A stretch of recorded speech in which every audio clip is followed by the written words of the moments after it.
हाँ, सो हाइड्रोकार्बन्स में अल्कीन हम डिस्कस कर रहे थे and chemical properties of alkyne में हमने लास्टली ये जो 7 प्रॉपर्टीज मतलब 7 रिएक्शंस थी वो देखी थी। उसमें last one is pending. Okay, last में हमने ओजोनोलाइसिस ऑक्सीडेशन कर दिया था।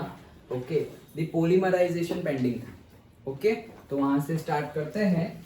अल्कीन की केमिकल रिएक्शंस, केमिकल प्रॉपर्टीज हम देख रहे हैं and now we are going to discuss polymerization. Actually यहाँ पे समझने की बात क्या है वो पहले बता देता हूँ। पॉलीमराइजेशन जो है वो जो भी हमारा अल्कीन है, पॉलीमराइजेशन से अल्कीन और से डायरेक्टली अल्कीन है हमारे पास, उसकी केमिकल रिएक्शन होगी और दोनों साइड, जैसे कि अल्कीन है, सिंपल अल्कीन ले लो, इथीन है तो इथीन में CH2 डबल बॉन्ड CH2, ये जो एक बॉन्ड टूटेगा तो 2 वैलेंसी खुलेगी और फिर वहां पर हमसे मार्कोनिको, एंटी मार्कोनिको के अकॉर्डिंगली कुछ भी एडिशन करते थे। एडिशन ऑफ से इलेक्ट्रोफिलिक रिएक्शन देखते रहे थे ना हम। ओके, सो इलेक्ट्रोफिलिक एडिशन रिएक्शन वैसे हमने बहुत सारी देखी।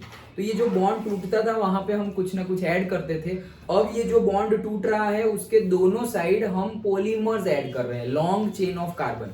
मतलब हमारा अल्कीन है CH2 डबल बॉन्ड CH2, अब ये बॉन्ड टूट गया तो यहाँ पे सपोज हम हैलोजन ऐड करें तो हम बोलते थे कि हैलोजिनेशन, हाइड्रोजन ऐड करें तो हाइड्रोजिनेशन।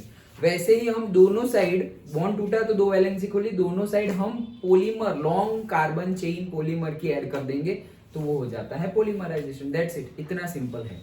ओके, क्या कि बॉन्ड टूटा तो दोनों साइड वैलेंसी खुल गई, दोनों साइड वैलेंसी खुली तो वहां पे अब हम हाइड्रोजन, क्लोरीन वैसा कोई कंपाउंड ना ऐड कर हम पॉलीमर ऐड कर रहे हैं। और पॉलीमर क्या है? लॉन्ग चेन ऑफ कार्बन है।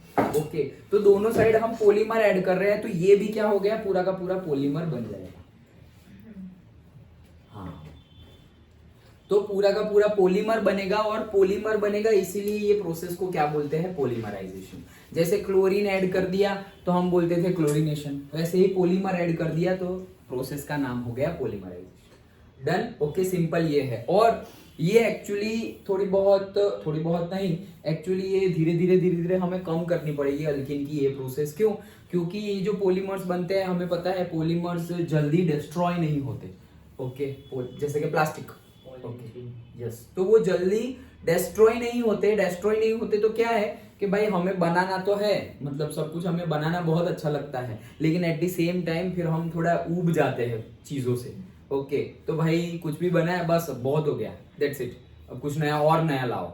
ह्यूमन टेंडेंसी है ऐसी थोड़े थोड़े टाइम में नया नया चाहिए, इसीलिए बिजनेस का आइडिया है। ओके, जैसे कि एप्पल, ओके, फोन चलता ही रहता है फिर भी हर साल नया मॉडल आ जाता है। क्यों? क्योंकि लोग नीड के लिए नहीं खरीद रहे हैं, नया आया इसलिए खरीद रहे हैं। ओके, सो फिर ये बिजनेस, फिर वो कहावत है ना, वो गुजराती में कहावत है, क्या था कुछ कि लोभिया होय त्या धोतारा भूखे ना मरे। हाँ, ऐसा था। मतलब क्या, जहां पे ग्रीडी लोग हैं वहां पे चीटिंग करने वाले जो चीटर्स होते हैं ना वो कभी भूखे नहीं मरते। क्यों? क्योंकि ग्रीडी है ना, वो ग्रीडी को ही चीट कर लेते हैं ओके, सो कहने का मीनिंग है कि हमें सेटिस्फेक्शन भी उतना ही इंपॉर्टेंट है। अगर कुछ चल रहा है तो चलने दो, लाइक दैट। ओके, क्योंकि अभी ये हो गया है, कपड़े हैं, अरे नए कपड़े आए, ये लेना ही है, अरे पुराने बहुत अच्छे हैं, नहीं फिर भी लेना ही है। सो इससे हमारा ही डिसएडवांटेज होगा इन लॉन्ग टर्म में कोई बड़ी चीज हम नहीं खरीद पाए। क्यों? क्योंकि छोटे छोटे बहुत खर्चे कर लिए इसलिए, और उसने वो सेव कर लिया तो फिर वो बड़ी चीज लॉन्ग टर्म में। सब कुछ है ना जो ऐसे बहुत धीरे धीरे मिलता है ना, उसको हम जल्दी से उसको मतलब क्या बोलते हैं, इंपॉर्टेंस नहीं देते। फिर चाहे कुछ भी हो, फिर चाहे बड़ी अमाउंट इकट्ठा करनी हो इकोनॉमिक पॉइंट ऑफ व्यू, फिर चाहे हेल्थ हो कि तुम रोज सपोज 1 किलोमीटर, सिर्फ 1 किलोमीटर चलोगे रोज, ओनली 1 किलोमीटर, क्या होगा यार, तो वो तुरंत नहीं दिखता ना। 1 किलोमीटर चलोगे उसका इफेक्ट तुरंत नहीं दिखता, तुम हेल्दी फूड खाओगे उसका इफेक्ट तुरंत नहीं दिखता, तो दैट्स वाई हम उसको केयर नहीं करते। लेकिन वो जो बहुत लंबे समय तक अगर करेंगे वो रिटर्न मिलेगा। Okay, so that is the thing. तो यहाँ पर ये चीजें बहुत ज्यादा कम यूज होती है पॉलीमराइजेशन। यहाँ टॉपिक पे आ जाते हैं वापस। सो ये बहुत कम यूज होता है, मतलब उसको कम यूज करना पड़ेगा। यूज तो बहुत होता है, देखो अभी भी कितने प्लास्टिक बैन कर रहे हैं, लेकिन फिर भी प्लास्टिक तो भर भर के यूज कर रहे हैं हम। ओके तो स्कूल के स्टूडेंट्स हो या पर्टिकुलरली ये एजुकेशनल फील्ड से रिलेटेड कोई हो तो टीचर समझता है और टीचर अपने बच्चों को बताता है, तब जाके उतने लोग थोड़े बहुत अवेयर होते हैं, या पहले से कोई बहुत ज्यादा कॉन्शियस हो वो अवेयर होते हैं कि भाई तुम्हारे पास ऑलरेडी तुम बैग लेके गए हो, कुछ चीज खरीदने गए हो, बैग लेके गए हो, भैया रहने दो मेरे पास ऑलरेडी बैग है, तुम अपनी बैग में लेके आ गए, अदरवाइज तो कोई तो पर्टिकुलरली बैग मिलेगी फ्री इसीलिए जा रहे हैं। तो बड़े बड़े स्टोर में तो अब तो बैग भी चार्जेबल हो गई है, तो अब लोग बाई फोर्स बैग लेके जाएंगे, अरे भाई बैग लेके जाओ नहीं तो 5 रुपीज 10 रुपीज एक्स्ट्रा देने पड़ेंगे लाइक दैट। तो वो अच्छा है एक्चुअली। ओके हर जगह ऐसा होना चाहिए। सब्जी वाले बैग के पैसे नहीं मांगते इसलिए हम विदाउट कुछ लिए हुए चले जाते हैं, लाओ भैया इतना सब्जी दे दिए हो, तो सब भी बैग भर भर के हम ले आएंगे, तो घर से ले जाओ। कहने का मीनिंग है कि इसका यूज हमें कम करना पड़ेगा। ओके तो मेन चीज यही टॉपिक में क्या समझना है कि डबल बॉन्ड इथेन का डबल बॉन्ड टूटता है, दोनों साइड खुल जाता है, और दोनों साइड हम क्या ऐड करने वाले हैं, पॉलीमर ऐड करने वाले हैं, that's why it is polymerization. और इसको थोड़ा रिस्ट्रिक्ट करना पड़ेगा हमें because of the use, because of its characteristics. Okay चलो तो स्टार्ट करते हैं। You are familiar with the polythene bags and polythene sheets. Okay, polythene bag, polythene sheets हमें पता ही है।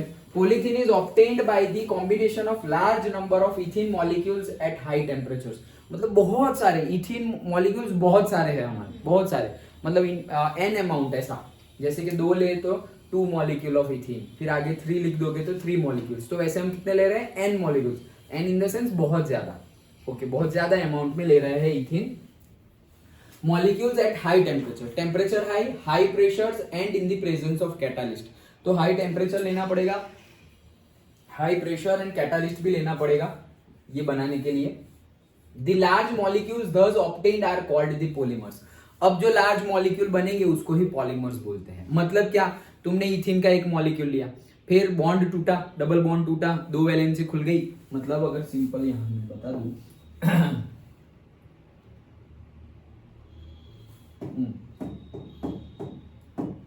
से CH2 डबल बॉन्ड CH2 ये है हमारा। ओके अब बॉन्ड टूट गया, बॉन्ड टूट गया तो सपोज ये बॉन्ड टूट गया, ये बॉन्ड टूट गया तो एक साइड ये वैलेंसी खुली, एक साइड ये वैलेंसी खुली। अब यहां पर भी तुम क्या ऐड कर रहे हो, यहां पर भी तुम ऐड कर रहे हो क्या, पॉलीमर, और यहां पर भी हम क्या ऐड कर रहे हैं, पॉलीमर।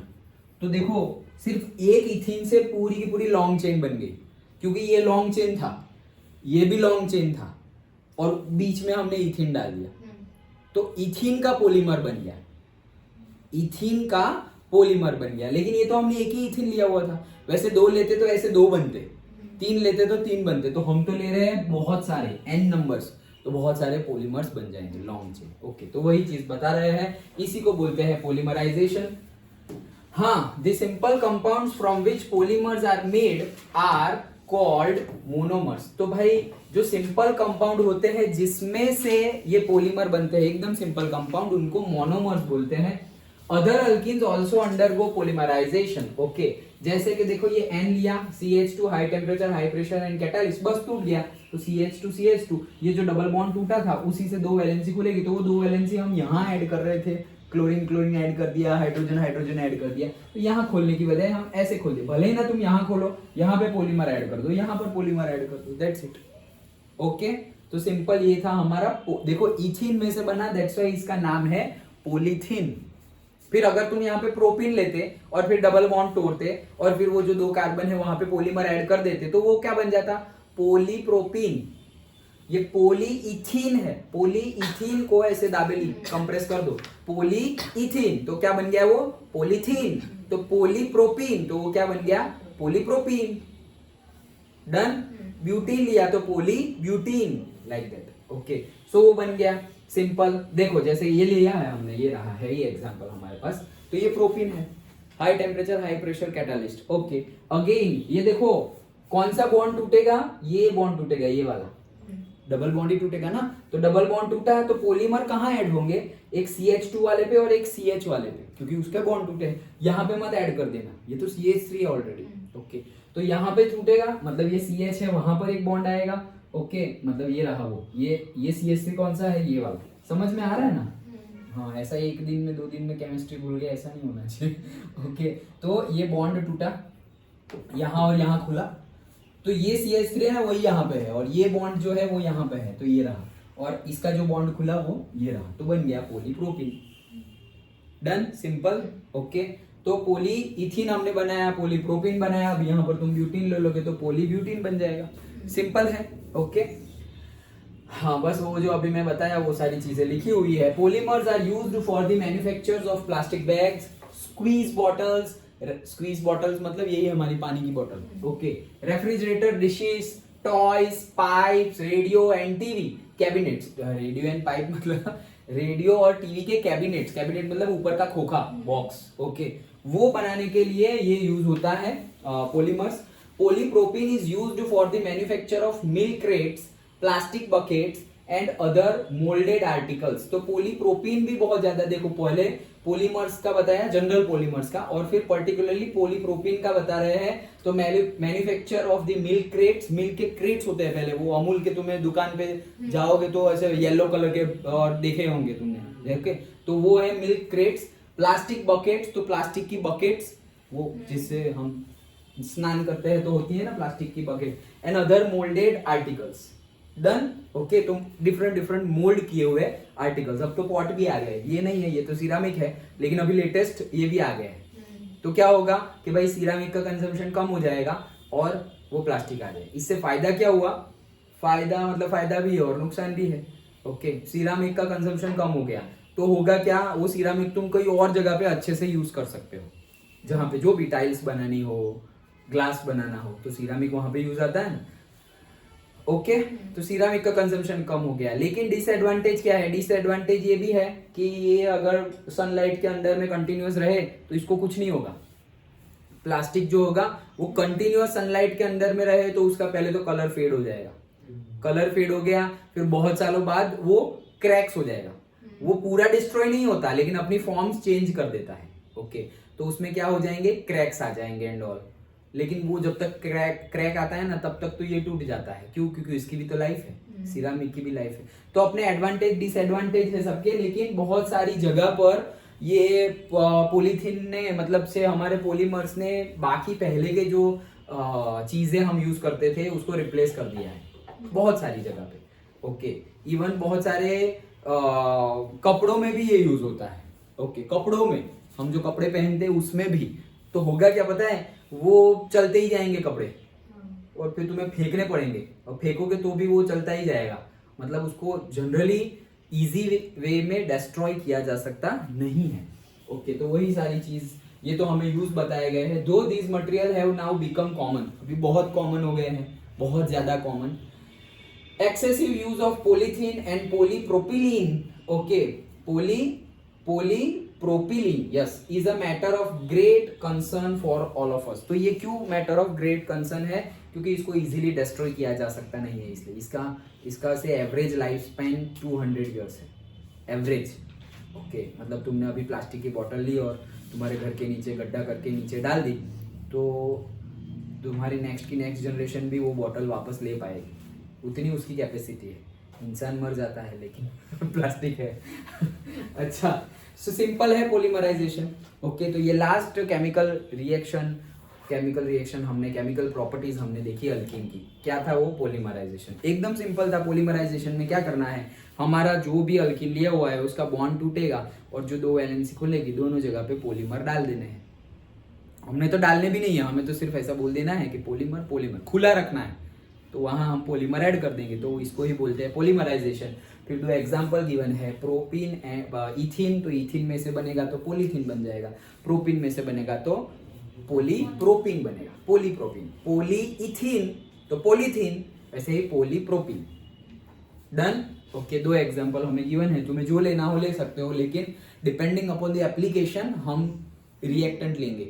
फिर हम तो सर हेक्सिन ले लेते हैं, हाँ तो ले लो, फिर उसमें से पॉलीहेक्सिन बनेगा, उसका कुछ यूज है पता है तुम्हें तो बनाओ, अदरवाइज फालतू का बना के क्या करेंगे। ओके, तो डिपेंडिंग अपॉन द एप्लीकेशन हम रिएक्टेंट यूज करेंगे। सो हमें पॉलीमर्स के भी यूजेस गिवन है, एप्लीकेशंस गिवन है, और हमें पॉलीप्रोपीन के भी यूजेस गिवन है।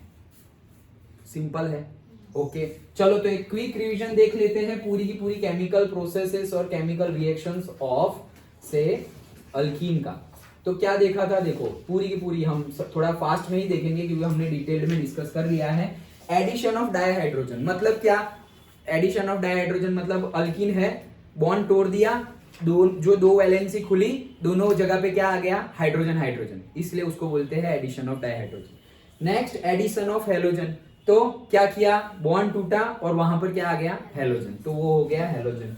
Then next addition of hydrogen halide, तो पहले हाइड्रोजन अकेले ऐड किया, फिर हेलोजन अकेले ऐड किया, अब हाइड्रोजन हैलाइड ऐड कर रहे हैं, मतलब से HCl, तो एक बॉन्ड टूटेगा, दो वैलेंसी खुलेगी, एक जगह पे H जाएगा, दूसरी जगह पे Cl जाएगा। ओके, सो अब उसको दो तरीके हैं, क्या, addition reaction of HBr to the symmetrical alkene, मतलब अगर अल्कीन तुम्हारा सिमेट्रिकल है तो कोई प्रॉब्लम है ही नहीं, तुम कोई भी जगह पर H डाल दो और कोई भी जगह पर हेलोजन डाल दो, दोनों सेम ही बनेगा।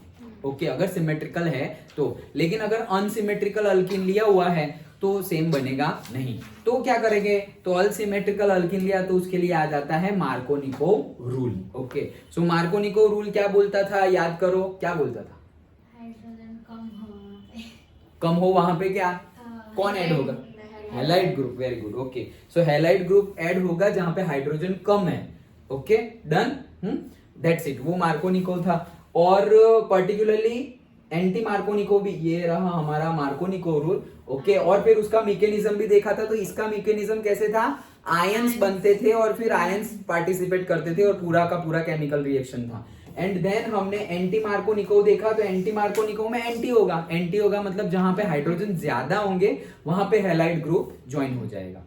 ओके, वो एंटी मार्कोनिकोव था, उसका भी मैकेनिज्म देखा था, तो उसका मैकेनिज्म फ्री रेडिकल्स से था, वो आयन से था और ये फ्री रेडिकल्स से था। इंपॉर्टेंट है दोनों के दोनों मैकेनिज्म, एग्जाम में पूछे जा सकते हैं, ओनली ये दो टॉपिक भी अलग से पूछे जा सकते हैं, explain Markovnikov principle and its mechanism, और सेम वे एंटी मार्कोनिकोव भी पूछा जा सकता है। ओके, तो वो एंटी मार्कोनिकोव और मार्कोनिकोव, और पर्टिकुलरली उसमें तुम्हें जो वो है क्या, रिएक्टेंट और कैटालिस्ट है, वो अच्छे से याद रखने हैं कि एंटी मार्कोनिकोव हमेशा काम नहीं करेगा। ओके, एंटी मार्कोनिकोव हमेशा काम करेगा नहीं। ओके, जैसे कि HI के लिए भी नहीं काम करेगा, हमने देखा था। ओके, सो पर्टिकुलरली वो काम करेगा, सारे हेलोजन के साथ काम नहीं करेगा, एट द सेम टाइम तुम्हें पर्टिकुलर कैटालिस्ट लेने पड़ेंगे, जैसे कि मार्कोनिकोव में कोई कैटालिस्ट की जरूरत नहीं थी, लेकिन एंटी मार्कोनिकोव में कैटालिस्ट की जरूरत है, वो कैटालिस्ट लोगे तो ही होगा, अदरवाइज नहीं होगा। डन। ओके, तो एंटी मार्कोनिकोव भी समझ लिया। देखो क्या किया, पहले एडिशन ऑफ हाइड्रोजन, फिर दूसरा हेलोजन, फिर हाइड्रोजन हैलाइड, हाइड्रोजन हैलाइड में ही ये आ गया, तो तीन हो गए, फिर चौथा सल्फ्यूरिक एसिड, तो ये भी वापस वैसा ही है, कैसा, मार्कोनिकोव के अकॉर्डिंगली, H2SO4 है तो उसमें से एक H अलग और दूसरा HSO4 अलग, तो ये जो HSO4 माइनस है वो कहाँ ऐड हो जाएगा, जहां पे हाइड्रोजन कम है, बस दैट्स इट। वैसे ही सल्फ्यूरिक एसिड का भी एडिशन हो गया। Then next fifth one, addition of water, तो वाटर ऐड कर रहे हैं, वो भी हमने बोला कि उसको भी वैसे ही डाल दो, तो वाटर को हम डालेंगे तो क्या होगा, H plus and OH minus होगा, तो उसमें से OH माइनस को एक जगह डाल दोगे तो तुम्हें अल्कोहल मिल जाएगा, सिंपल है। ओके, डन, मतलब एक जगह H प्लस OH बनेगा ना, H2O में से H plus and OH minus, so एक जगह पे बॉन्ड टूटेगा, एक वैलेंसी पे OH और दूसरी वैलेंसी पे H, तो एक H बन गया मतलब वो अल्कीन से अल्केन बन गया, और एक OH आ गया मतलब अल्कोहल बन गया, तो वो भी हमने देखा। देन ऑक्सीडेशन, तो ऑक्सीडेशन में हमने ये ग्लाइकोल एंड ऑल सब कुछ देखा था। सो ऑक्सीडेशन में क्या करना है, डाइल्यूट KMnO4 और से K2Cr2O7 लेंगे, पर्टिकुलरली ठंडा, ओके, 273 केल्विन, ओके, और वहां पे ऑक्सीजन को ऐड करना है, सिंपली कैसे करना है वो हमने देखा था। फिर ओजोनोलाइसिस, फिर इसमें दो भी है, मतलब ये तो हमारा डाइल्यूट ठंडा हो गया, और दूसरा एसिडिक पोटेशियम परमैंगनेट लिया, तो भी यहाँ पे देखो H प्लस नहीं लिखा हुआ है, लेकिन आगे जाएंगे तो H प्लस लिखा मिलेगा, तो अगर वो है तो हमें कीटोन और कार्बोक्सिलिक एसिड मिलते हैं, अदरवाइज हमें सिंपली अल्डिहाइड मिलता है। ओके, सो कीटोन और कार्बोक्सिलिक एसिड मिल गया, अंडरस्टूड, अदरवाइज वहां पे क्या मिल रहा था हमें, aldehyde. Okay, and next ozonolysis, तो ओजोनोलाइसिस में हम क्या करेंगे, ओजोनोलाइसिस में वो घर बनाया था, याद है ना, कैसे घर बनाया था, कि जहां पे डबल बॉन्ड आ रहे हैं वहां पर सपोज ये डबल बॉन्ड है, तो ये जो कार्बन है वहां पे ऊपर एक नीचे, एक ऊपर एक नीचे, तो ये रहा CH, उसका ऊपर एक और नीचे, फिर ये CH2 का भी ऊपर एक नीचे, खत्म हो गया डबल बॉन्ड। ओके, फिर एक ऑक्सीजन यहाँ पर, एक यहाँ पर, एक यहाँ पर, हो गया ओजोनोलाइसिस। वो जो बनेगा उसका फिर से रिएक्शन करना है हमें Zn और H2O के साथ। फिर हमने देखा था कि कैसे टूटेगा कैसे अंबुजा सीमेंट वाला। ओके, सो ऊपर से अगर टूट गया यहां से तो वो बन जाएगा से CH3CHO। ओके, तो वो अल्डिहाइड बन गया, ये रहा CH3CHO। और फिर यहां से टूटेगा तो भी वो बन जाएगा CH2O, मतलब वो भी अल्डिहाइड है, HCHO, ये रहा। और ये ऑक्सीजन अकेला बाहर रहेगा, वो भी हमने देखा था, वो अकेला just bond. Okay, so oxygen अकेला बाहर रहेगा। और अगर तुमने यहाँ प्रोपीन की जगह 2 मिथाइल प्रोपीन लिया, मतलब प्रोपीन ही है लेकिन एक H निकाल के वहां पे मिथाइल ग्रुप लगाया हुआ है, तो वापस तुम्हारा जो प्रोडक्ट है वो चेंज हो जाएगा। ओके, तो उसके अकॉर्डिंगली हमें यहाँ पर कीटोन भी मिलेगा, अल्डिहाइड, यहाँ पे दोनों अल्डिहाइड, यहाँ पे कीटोन और अल्डिहाइड। तो ओजोनोलिसिस भी देखा था और आज हमने देखा पॉलीमराइजेशन। तो सारी केमिकल रिएक्शन यहाँ पर कंप्लीट होती है और अल्कीन भी यहाँ पर कंप्लीट होता है। अंडरस्टूड? पक्का समझ में आ गया? ओके, चलो तो स्टार्ट करते हैं अल्काइंस।